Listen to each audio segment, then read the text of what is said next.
महात्मा बुद्ध ने कहा है कि जीवन के कल्याण का मार्ग मध्यम मार्ग है। अति के ऊपर मत जाइए। अति सोना भी गलत है, अति जागना भी गलत है, अति काम करना भी गलत है और अति आराम करना भी गलत है। अति खाना भी गलत है, अति भूखे रहना भी गलत है। हर चीज अति। जहाँ पर मनुष्य अति करता है वहाँ पर उसकी क्षति होती है, दुर्गति होती है। इसलिए अति से बचो, अति नहीं करना है। अति से अपने आप को बचाइए। कुछ चीज़ें ऐसी हैं जिनका पूर्ण त्याग कीजिए। नशा मत करिए। नशा होना चाहिए तो सिर्फ एक नशा होना चाहिए, वो सत्संग का नशा होना चाहिए, भक्ति का नशा होना चाहिए। जैसे पटना से लोग आए, कलकत्ता से आए, पश्चिम बंगाल से, दिल्ली से आए, हरिद्वार से आए, बक्सर से आए, गोरखपुर से आए, बहुत दूर दूर से लोग आए। ये नशा है, भक्ति का नशा। जैसे आपने बुलाया, गुरु जी को सत्संग कराया, एक प्रकार का ये नशा चढ़ गया आपको कि बुलाना ही है, कुछ भी हो जाए। और एक को नहीं चढ़ा, इसमें बहुत लोगों को चढ़ा है। अब वो नशा चढ़ा था, बुलाऊंगा, बुला लिया, शोभा यात्रा निकालूंगा, निकाल दिया। उन्होंने सोचा भी नहीं था शोभा यात्रा में गुरुजी पैदल चलेंगे। मेरे से कहा भी नहीं राजेंद्र जी ने, कोई नहीं बोला। मैं अपने आप निकला, बिल्कुल जैसे एक्सप्रेस ट्रेन निकलती है। 2-3 किलोमीटर तक भागता हुआ पैदल चला गया। जो लेडीजें थी वापस लौट गई। वो समझ गई इनके साथ चलना बहुत कठिन है। और जो जेंट थे वो सब घसीट गए।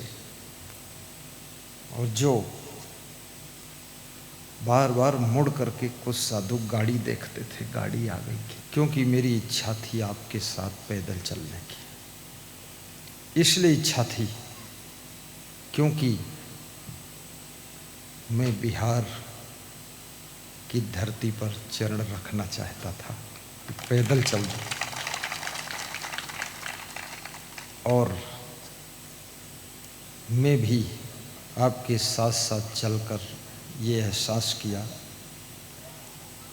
कि पैदल चलने से क्या लाभ है, क्या हानि है। पैदल चलने से एक बहुत बड़ा लाभ हुआ। क्या हुआ? हड्डी मजबूत हो गई। तो क्या एक ही घंटे मजबूत हो गई? धूप लगने से हड्डी मजबूत हो। इसलिए शरीर में कभी कभी तेज धूप भी लगना चाहिए। आपका शरीर 4 चीजों से चार्जिंग होता है: धूप, धूल, जल और हवा। इसलिए आपके शरीर में कभी कभी हवा भी लगनी चाहिए। ये जो बाहर की हवा चल रही ना, ये लगना चाहिए। और कभी कभी थोड़ा धूल भी छू जाना चाहिए। कभी कभी धूप भी खूब लग जाना चाहिए। और कभी कभी नहीं, रोज इस शरीर में पानी भी स्पर्श करना चाहिए। पेड़ कितना ही सूख रहा हो, मुरझा रहा हो, आप जल छिड़क दीजिए, तुरंत उसकी पत्तियां चंगी हो जाती। आपके अंदर सुस्ती है, उदासी है, मुंह धो लीजिए, हाथ पांव धो लीजिए, आपके अंदर उदासी, सुस्ती खत्म हो जाती है और चेहरे पर ताजगी आ जाती है। इसलिए बार बार गर्मियों में मुंह धो लिया करो। जब सोया करो, हाथ पांव मुंह धोकर सोया करो, मीठी नींद आएगी। और पानी भी प्यास लगने पर पी लिया करो। कभी कभी दूध भी पी लिया करो। और दारू कभी मत पिया करो। दारू नहीं पीना। देखो, गाय भैंस घास खाती है, भूसा खाती है, पैरा खाती है और दूध बना कर देती है। और उस आदमी दूध खाता है और दूध बेचता है, उसके बाद दारू खरीद कर पीता है। आदमी दारू बनाता है, घास खाकर गाय दूध बना देती है और दूध पीकर आदमी दारू बनाता है और सबको दारू पिलाकर नशे में डाल देता है। कितना खतरनाक प्राणी है आदमी, और कितने नशा इसने ढूंढा है। छोटा से छोटा नशा बीड़ी ढूंढा है। कम नशा चाहिए तो बीड़ी पी लेता है, थोड़ा उससे ऊपर वाला चाहिए तो सिगरेट पी लेता है, थोड़ा और ऊपर वाला चाहिए तो फिर गांजा पी लेता है, थोड़ा और ऊपर चाहिए तो फिर भांग खा लेता है।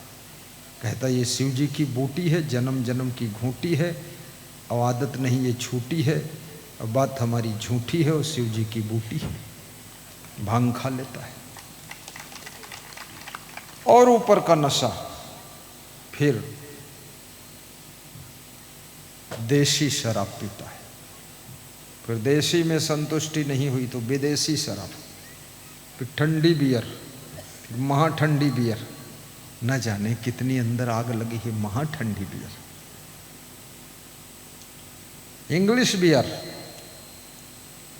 बच्चों के पास में अंडर बियर नहीं है, और ये चंदूलाल इंग्लिश बियर पीते हैं और चौपाई गाते हैं रघुपति राघव राजा राम, और फिर कहते हैं पता न पावें सीता राम, और शाम हुई तो 200 ग्राम और दारू पी गई लल्लू राम। ये क्या गा रहे हो, क्या कर रहे हो?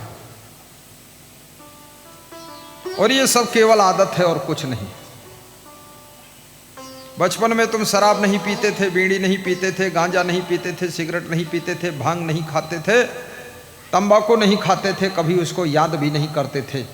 लेकिन धीरे धीरे उम्र बढ़ी, जवानी आई, कुसंगत पड़ी, गलत लोगों की संगत में फंस गए, धीरे धीरे खाना शुरू कर दिया, आदत बन गई। अब कहते हो आदत छूटती नहीं है, और जब खाने को नहीं मिलती तंबाकू तो मन बेचैन होने लग जाता है।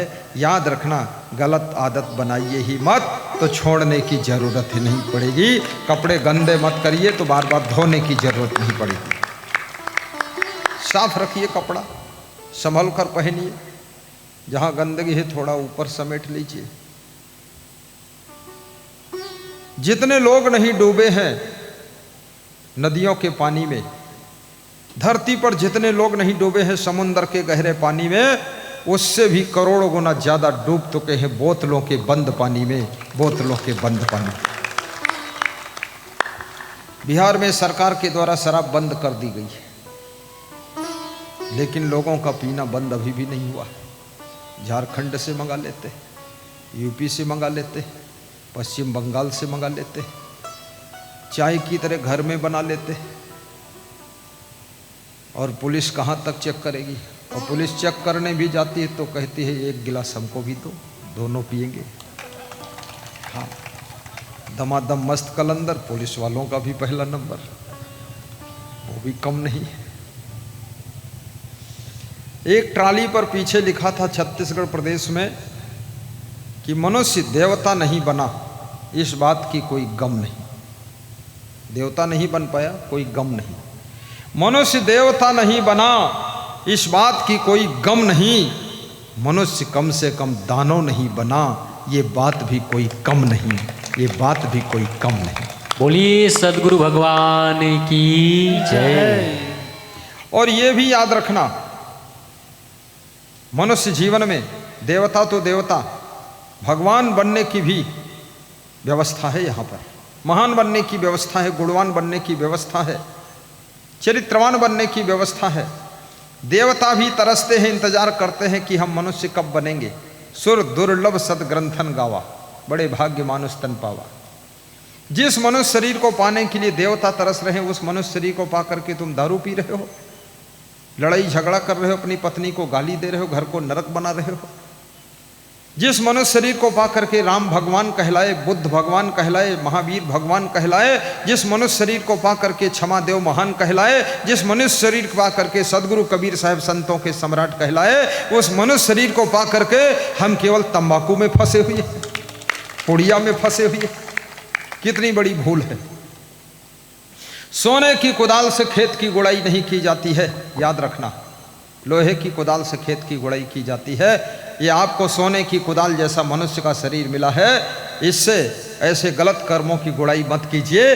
कृपया इस शरीर को कहाँ लगाना है? परमार्थ में, धर्मार्थ में, निस्वार्थ में लगाना है और इस शरीर से वह स्थान प्राप्त करना है जहाँ पर भगवान भी झुकने के लिए खड़ा हो जाता है। बोलिए सद्गुरु भगवान की जय। जब वाल्मीकि के आश्रम पर राम भगवान गए थे तो दंडवत प्रणाम वाल्मीकि को किया था दौड़ करके। भरद्वाज के आश्रम पर प्रयागराज में राम भगवान गए थे तो दंडवत प्रणाम किया था। सोचिए, भरद्वाज भी तो मनुष्य के रूप में थे, वाल्मीकि भी मनुष्य के रूप में थे, लेकिन एक विचारक ने बहुत बड़ी बात कहा है कि आदमी आदमी में अंतर, कोई हीरा तो कोई कंकर, कोई कंकर। कबीर साहब कितने महान शब्द हुए। और आप भी कम महान नहीं हैं, महान हो सकते। सब मांस मछली अंडा मुर्गा शराब बीड़ी सिगरेट गांजा चरस तंबाकू दारू सब छोड़िए। सुंदर स्वभाव बनाइए, सुंदर चरित्र बनाइए, सुंदर कर्म कीजिए, अच्छे इंसान बनिए। आप देखिए जन जन के दिल में ये आवाज़ उठने लगेगी कि वो तो बहुत महान व्यक्ति है, वास्तव में महान है, सब कहने लगेंगे। कितनी स्त्रियों को कहते सुना है कि हमारे पति जी भगवान तो नहीं है लेकिन भगवान जैसे लगते ही है, क्योंकि इनमें गुण बहुत है। और कितने पुरुषों से मैंने सुना है कहते हमारी जो पत्नी है, अरे क्या बात गुरुजी, लक्ष्मी जी को तो हमने देखा नहीं लेकिन मेरे घर की ये साक्षात लक्ष्मी है, इसने घर में सब शांति बना रखी।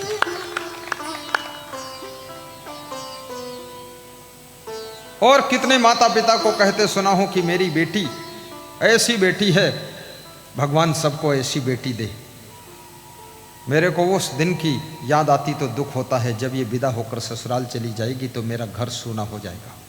इस बेटी में कितने गुण हैं। ये रंगोली बनाती है, पर्दे ठीक करती है, साफ सफाई करती है, मोबाइल में हर समय बिजी नहीं रहती है और पढ़ाई भी अच्छी करती है, भोजन भी फट से बना देती है, नाश्ता बना देती है, नाराज नहीं होती है और माता पिता के पास में बैठ करके मीठी मीठी बातें भी करती है। ये बेटी नहीं है, ये तो पंच कन्या में से एक कन्या पैदा हुई है। कितने गुरु लोगों को मैंने देखा, उनको ऐसे शिष्य मिले हैं, महान शिष्य, और उन शिष्यों के साथ में गुरु भी मंद मंद मुस्कुराता रहता है। और कितने गुरुओं को तो ऐसे शिष्य मिले हैं, शिष्य के नाम पर शत्रु मिले, गुरु का ही कमंडल चुराते रहते और मन में सोचते रहते ये गुरु कब मरेगा, इतना बुढ़ा हो गया, अभी हट्टा कट्टा बैठा है, इसकी मृत्यु कब होगी, सीट खाली करे तो मैं गद्दी पर बैठूं। और किसी की गद्दी पर बैठने की इच्छा रखने वाले लोग स्वयं बहुत रद्दी होते हैं, स्वयं बहुत रद्दी होते हैं। किसी की गद्दी की जरूरत ही नहीं है, सोने चलिए तो गद्दा की जरूरत है, किसी की गद्दी की आवश्यकता नहीं है। सबसे बड़ी गद्दी है मानवता की गद्दी, सबसे बड़ी गद्दी है सेवा की गद्दी, सबसे बड़ी गद्दी है परमार्थ की गद्दी, धर्मार्थ की गद्दी, भक्ति की गद्दी।